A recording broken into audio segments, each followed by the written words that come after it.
नमस्कार। Study with three toppers YouTube platform पर एक बार फिर से आप सभी साथियों का स्वागत है। जैसा कि आप सभी को पता है कि क्लासेस में जो है कुछ डिले हो रहा है। उसकी वजह है कि हमारे स्वयं के जो है एग्ज़ाम लगे हुए हैं अभी, तो उस वजह से समय नहीं मिल पा रहा है। 29 नवंबर को हमारा जो है लास्ट एग्ज़ाम होगा। उसके बाद पूरा दिसंबर और जनवरी आपको समर्पित है। हम आपके लिए जो है लगातार प्रयास कर रहे हैं कि एक ऐसा कंटेंट आपको मिले कि उसमें आप 100% संतुष्ट हो सकें, 100% आपके परीक्षा में वहाँ से प्रश्न मिले। ये हमारा प्रयास है। क्लासेस तो हम ऐसे ही बना सकते हैं, लेकिन हमारा उद्देश्य क्या है कि एक कंप्लीट क्लास बने। उसके बाद आपको किसी भी बुक से पढ़ने की आवश्यकता नहीं है, कहीं भी भटकने की आपको आवश्यकता नहीं रहेगी। हम आपको यहाँ पर क्लास दे रहे हैं, उसके बाद अपने मोबाइल एप्लीकेशन पर टेस्ट दे रहे हैं टॉपिक वाइज, वो भी हम PYQ टेस्ट दे रहे हैं। बिल्कुल व्यवस्थित 100% ऑथेंटिक जो है उनका आंसर रहेगा और अनलिमिटेड अटेम्प्ट के साथ। और मुख्य बात यह है कि आप सभी के लिए क्या है वो फ्री है। तो आपने अभी तक हमारा mobile application study with three toppers download नहीं किया है तो प्ले स्टोर से आप डाउनलोड कीजिए। और कई सारे साथी, लगभग 8 से 9 हज़ार साथी जो हैं अभी तक जुड़ चुके हैं study with three toppers mobile application से। तो आप भी जुड़े और हमारे द्वारा जो प्रयास किया जा रहा है, टॉपर्स की सारी टीम जो है इसमें लगी हुई है, तो निश्चित तौर पर आपको बेनिफिट होगा और निःशुल्क मिल रहा है। कहीं भी कोई भी आपको दिक्कत नहीं होने वाली है। देखिए, पर्यवेक्षित अध्ययन उपागम, अभिक्रमित अनुदेशन उपागम और सूक्ष्म शिक्षण उपागम, इन तीनों के बारे में आज हम बात करेंगे। और इसी के साथ हमारा टॉपिक 2 जो है भाषा शिक्षण के उपागम, वो कंप्लीट हो जाएगा।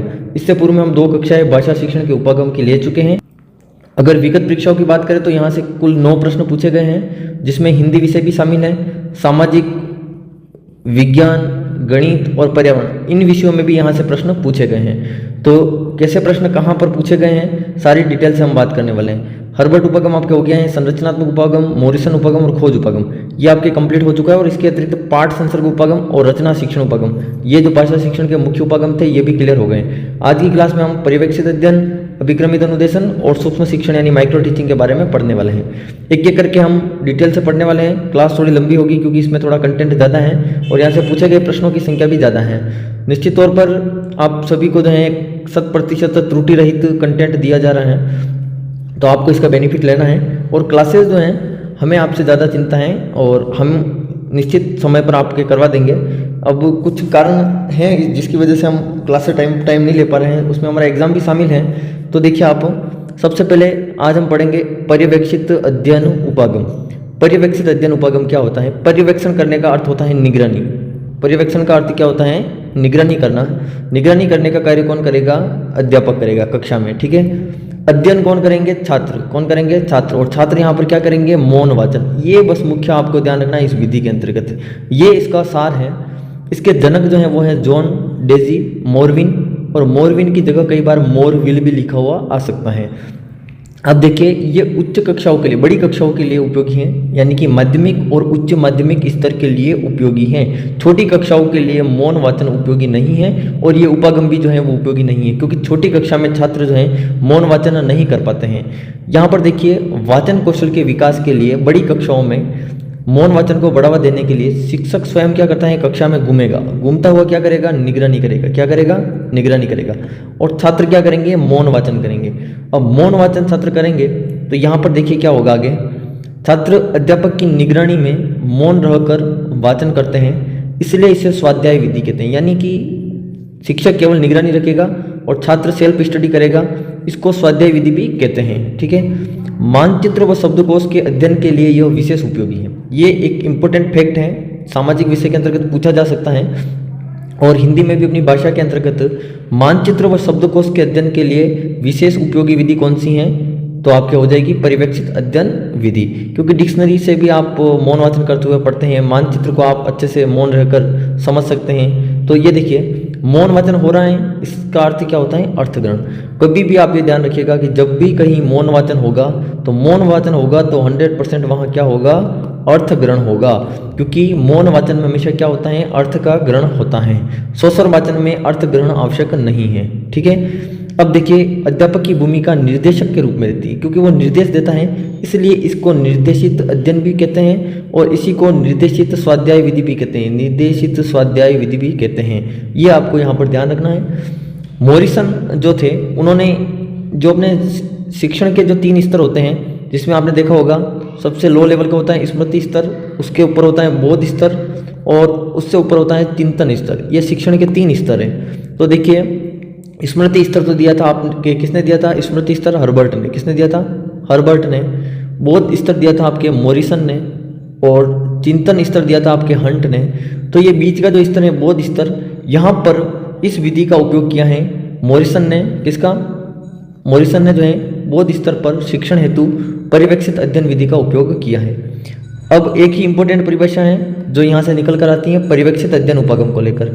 तो देखिए, बाइनिंग एंड बाइनिंग, इन्होंने क्या कहा है कि इसमें शिक्षक द्वारा कक्षा तथा छात्रों के एक वर्ग का उस समय निरीक्षण किया जाता है जब वे अपनी डेस्कों या मेजों पर कार्य करते होते हैं। यानी डेस्क या मेज पर बैठे बैठे मौन वाचन जब कर रहे होते हैं, या मानचित्र का अध्ययन या डिक्शनरी का अध्ययन कर रहे होते हैं, तब अध्यापक द्वारा इसका निरीक्षण किया जाता है। आपको डेस्क या मेज, ये आपको एक शॉर्टकट की के रूप में आपको याद रखना है, जो आपको निश्चित आंसर तक पहुंचाने में मदद करेगा। अब देखिए, पर्यवेक्षित अध्ययन विधि के कितने सोपान हैं? तो पर्यवेक्षित अध्ययन विधि के 4 सोपान हैं, और यहीं से प्रश्न पूछा गया है। रीट में अभी तक इस विधि से केवल एक प्रश्न आया है। प्रश्न क्या था? पर्यवेक्षित, इस प्रकार से लिखा होता पर्यवेक्षित अध्ययन का सोपान नहीं है।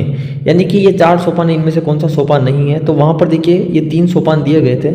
ये कलात्मक प्रायोजना, ये सोपान जो है वो पर्यवेक्षित अध्ययन विधि का सोपान नहीं है। रीट 2022 लेवल 1 शिफ्ट 1 में पूछा गया प्रश्न है, इसलिए आपको ये चारों सोपान जो है इंपॉर्टेंट है। अभी अभी इससे रिलेटिव पूछा गया है प्रश्न, तो निश्चित तौर पर अब और भी कोई प्रश्न यहाँ से पूछा जा सकता है। चारों प्रश्न चरण जो है, चारों सोपान आपको याद रखने हैं, ठीक है। जिसमें पहला है अध्ययन कार्य का निर्धारण करना या आवंटन करना, अध्ययन के लिए निर्देश देना, उसके बाद शिक्षक द्वारा क्या करेगा, उसका पर्यवेक्षण किया जाएगा, और शाम पर सार लिखा जाएगा, और आवृत्ति कार्य यानी रिवीजन वर्क किया जाएगा। तो ये आपके हो गया है, देखिए, पर्यवेक्षित अध्ययन विधि के सोपान। इसी के साथ आपके पर्यवेक्षित अध्ययन विधि जो है वो समाप्त होती हैं। यहाँ से केवल एक प्रश्न अभी तक पूछा गया है, लेकिन एक एक प्रश्न की आपके वैल्यू है, और हमारा उद्देश्य 100% आपको कवर करवाना है। ये सारी कक्षाएं हूबहू आपके लिए मेंस के लिए उपयोगी रहने वाली हैं, क्योंकि मेंस के सिलेबस को आप कंपेयर करके एक बार देख लीजिएगा, कौन सा टॉपिक आपके हैं, कौन सा नहीं है। स्व विवेक भी आप लगा सकते हैं। बार बार मैंने देखा है कि कई सारे यूट्यूब चैनल के कमेंट बॉक्स में कमेंट किया जाता है कि क्या सर ये हमारे ये हमें पढ़ना है कि नहीं पढ़ना है, लेवल 2 के लिए है या नहीं है। आप सिलेबस देखिए ना, सिलेबस देख के आप खुद पता लगाइए कि ये हमारे सिलेबस में है कि नहीं है। अगर सिलेबस में नहीं है तो मत पढ़िए। बार बार किसी यूट्यूब चैनल पर पूछने से आप खुद भी परेशान होते हैं, और उनका जवाब देने में भी परेशानी आती है। अब हम देखेंगे अभिक्रमित अनुदेशन विधि। यहाँ पर देखिए, अभिक्रमित में अभि का मतलब होता है, जब आप हिंदी व्याकरण पढ़ते हैं तो अभि का अर्थ होता है विशेष। क्या होता है? विशेष। और क्रमित का मतलब होता है क्रम से। क्रमित का मतलब क्या होता है? क्रम से। तो यहाँ पर आप ध्यान रखिएगा कि अभिक्रमित अनुदेशन में एक विशेष क्रम जो होता है, एक निश्चित क्रम के अनुसार आगे बढ़ा जाता है अभिक्रमित अनुदेशन विधि में।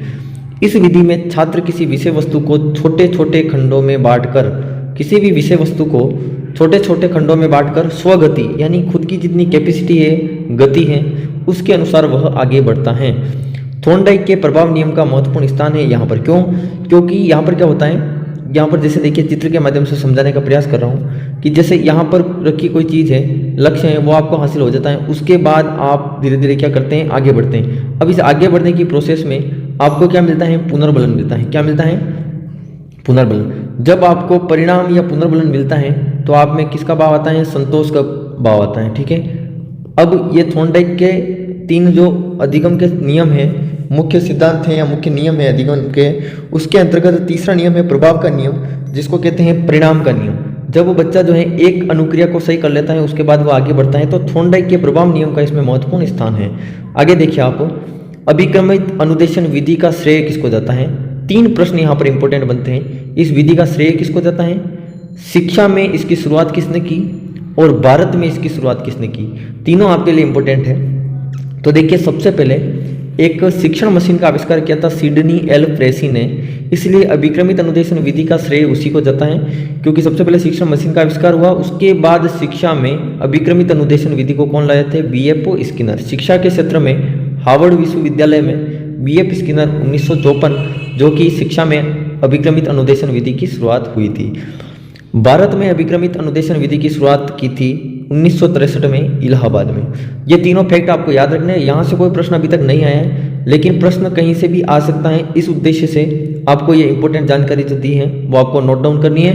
उम्मीद करता हूँ आप सभी नोट्स जो हैं बेहतरीन तरीके से बना रहे होंगे, क्योंकि बिना नोट्स के, जब तक आपके खुद के बनाए हुए नोट्स नहीं होंगे तब तक आप सफलता हासिल नहीं कर सकते हैं। अभिक्रमित अनुदेशन विधि के क्या सिद्धांत है, देखिए यहाँ पर जैसा कि एक और ये दो प्रश्न यहाँ से पूछे गए, तो इसका मतलब तो साफ है कि आपको ये पांचों सिद्धांत याद करने हैं। पांचों सिद्धांत क्या है मैं समझाने का प्रयास कर रहा हूँ। अभिक्रमित अनुदेशन विधि में लघु पदों का सिद्धांत, क्योंकि जो भी शिक्षण कार्य होता है उसको खंडों में बांट दिया जाता है, यानी छोटे छोटे टुकड़ों में बांट दिया जाता है। तो लघु पद का सिद्धांत, तो यहाँ पर देखिए आप छोटे छोटे पदों में बांटने का सिद्धांत है लघु पद का सिद्धांत।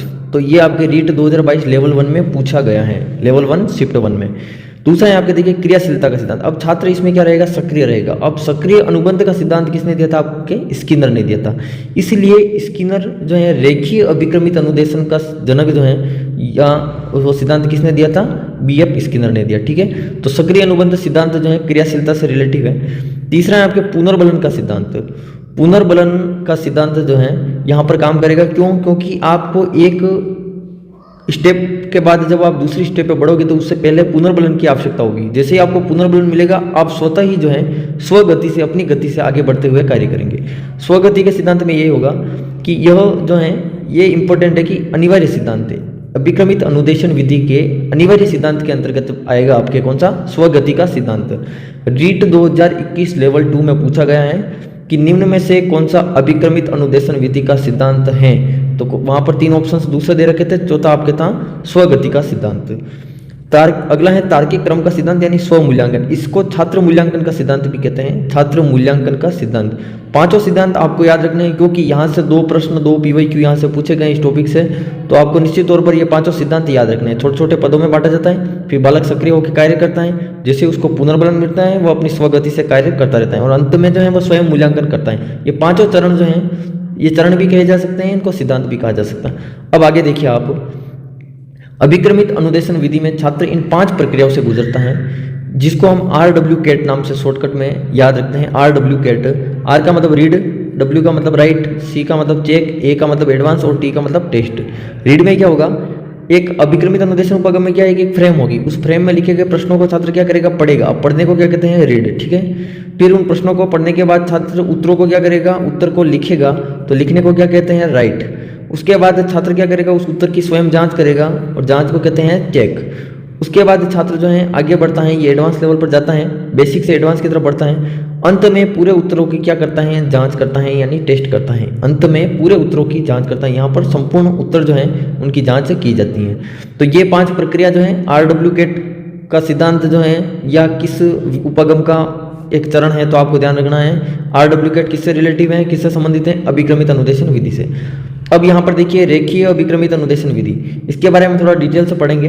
यहाँ से प्रश्न आया है, स्किनर का प्रश्न आया था, स्किनर तथा इसके साथी जो है वो हॉलैंड है, लेकिन स्किनर का ऑप्शंस में था।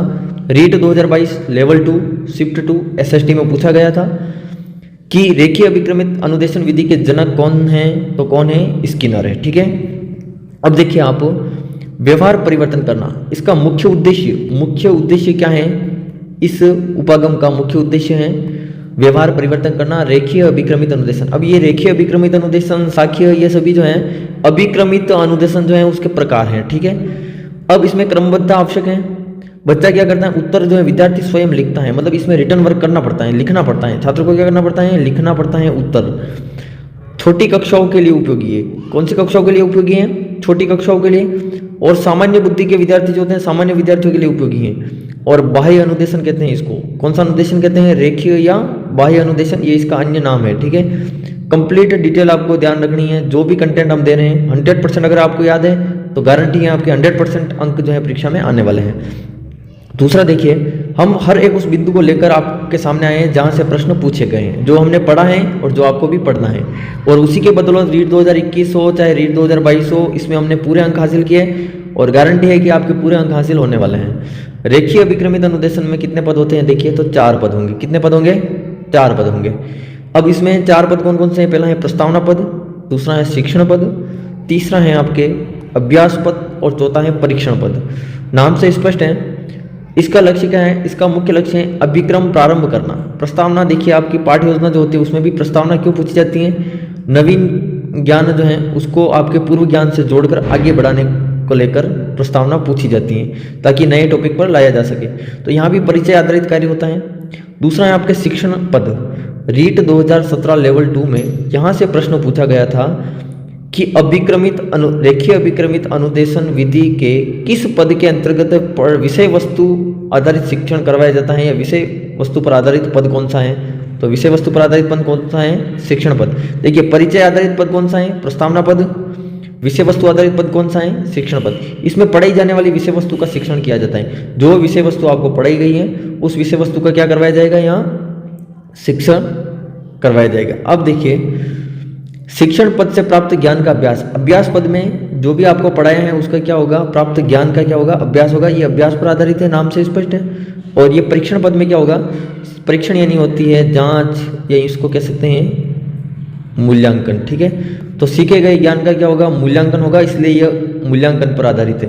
प्रश्न पूछा जा सकता है कौन से पद में? अभ्यास आधारित तो अभ्यास पद, मूल्यांकन आधारित परीक्षण पद, और विषय वस्तु पर आधारित है शिक्षण पद जो कि पूछा गया है आपके रीट में, और परिचय पर आधारित है आपके प्रस्तावना पद। ये कंटेंट आप हूबहू उतारते जाइएगा, समझते जाइएगा, ताकि आपके कोई भी प्रश्न गलत नहीं हो।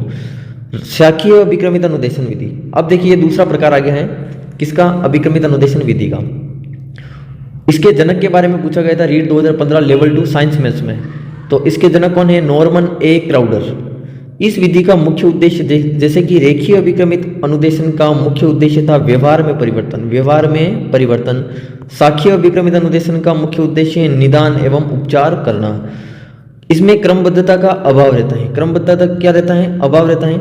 ये बड़ी कक्षाओं के लिए उपयोगी है। कौन सी कक्षाओं के लिए उपयोगी है? बड़ी कक्षाओं के लिए। और यही प्रश्न आपके लेटेस्ट अभी पूछा गया है 3rd ग्रेड 2022 लेवल 2 हिंदी में। शाखीय अभिक्रमित अनुदेशन विधि जो है बड़ी कक्षाओं के लिए उपयोगी है। इसको आप इस तरह से याद रख सकते हैं कि जैसे कि एक पेड़ है और उस पेड़ की अलग अलग शाखाएं बनी हुई हैं। छोटे बच्चे उन शाखाओं पर नहीं चढ़ पाएंगे, ठीक है, लेकिन बड़े बच्चे जो हैं उन शाखाओं पर आसानी से चढ़ पाएंगे। तो ये आपको ध्यान रखना है। यहाँ से कनेक्ट करके आप पढ़ सकते हैं कि बड़ी कक्षाओं के लिए उपयोगी। वहाँ प्रश्न इतना लॉजिकल पूछा गया था कि वहाँ पर पूछा गया था कि शाखीय अभिक्रमित अनुदेशन विधि की विशेषता नहीं है, और वहाँ पर लिखा गया था छोटी कक्षाओं के लिए उपयोगी। तो छोटी कक्षाओं के लिए उपयोगी नहीं है, क्योंकि ये तो किसके लिए उपयोगी है? बड़ी कक्षाओं के लिए उपयोगी है। इसमें देखिए, रेखीय अभिक्रमित अनुदेशन में छात्र को क्या करना पड़ता है? लिखना पड़ता है। क्या करना पड़ता है? लिखना। लेकिन शाखीय अभिक्रमित अनुदेशन विधि में छात्रों को केवल विकल्प का क्या करना है? केवल विकल्प का चयन करना है। जैसे ऑब्जेक्टिव क्वेश्चन यहाँ पर होते हैं। प्रतिभाशाली और कुशाग्र बुद्धि के जो छात्र होते हैं उनके लिए ये, क्योंकि बड़े बच्चों के लिए उपयोगी हैं। वहाँ पर देखिए सामान्य बुद्धि के बच्चों के लिए था, यहाँ पर प्रतिभाशाली और कुशाग्र बुद्धि विद्यार्थियों के लिए, और उसको कहते थे बाह्य अनुदेशन, इसको कहते हैं आंतरिक अनुदेशन। तो ये कंप्लीट डिटेल से हम बात कर रहे हैं। अब अगला है देखिए स्वनिर्देशित अभिक्रमित अनुदेशन उपागम। इसके जनक है मैकग्रेकर। कंप्यूटर आधारित अनुदेशन, इसके हैं लॉरेंस स्टुलेरो एंड सिडनी एल प्रेसी। और मैथेटिक्स या अवरोही अनुदेशन के हैं थॉमस एफ गिलबर्ट।